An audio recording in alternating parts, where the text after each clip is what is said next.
喺市區呢一邊，當我哋呢個小區嘅外立面嘅話，就做到非常之宏偉，冇邊一個小區可以做到佢咁樣，就係、我哋個外立面都係非常之靚嘅。咁我哋而家有一套房嘅話係163方嘅，單價係11000嘅啫，而且帶精裝修，業主嘅話誠心賣房，高樓層嘅。咁而家我哋事不宜遲，先去了解下呢套房究竟係點嘅。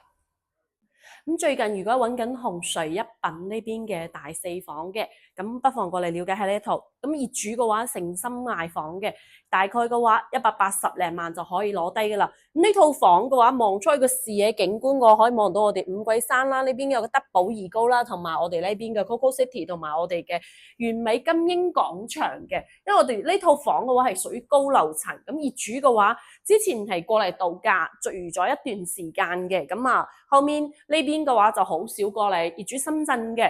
呢套房嘅話比較中意嘅原因嘅話，佢南北通透啦。咁呢邊嘅話，仲有一個非常之大嘅大廚房啦。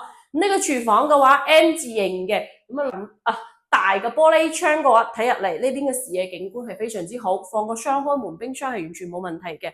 咁我哋啲房間都唔細嘅喎，而且佢係3個圍3間嘅。咁啊，每個房間嘅話，佢呢邊嘅採光都係非常之 OK 嘅。咁都唔會話好暗。我哋而家嘅時間係去到5點鐘啦。呢個房間稍為細咗啲嘅，咁但係擺個尾5嘅床都係 OK 嘅。咁啊，客圍呢邊嘅話就做咗2段式嘅，咁乾濕分離亦都唔細啦。咁啊，呢邊有一個長輩房嘅話，都係帶埋套間嘅。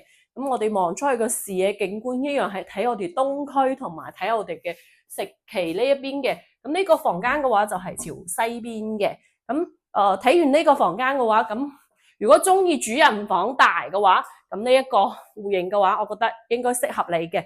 放咗尾8個床之後嘅話，你望下呢一邊嘅話，佢放咗櫃，佢個空間感都唔會細嘅。咁而且呢邊嘅話，3面有窗，非常之通風，望出去個視野嘅話係非常之開揚噶。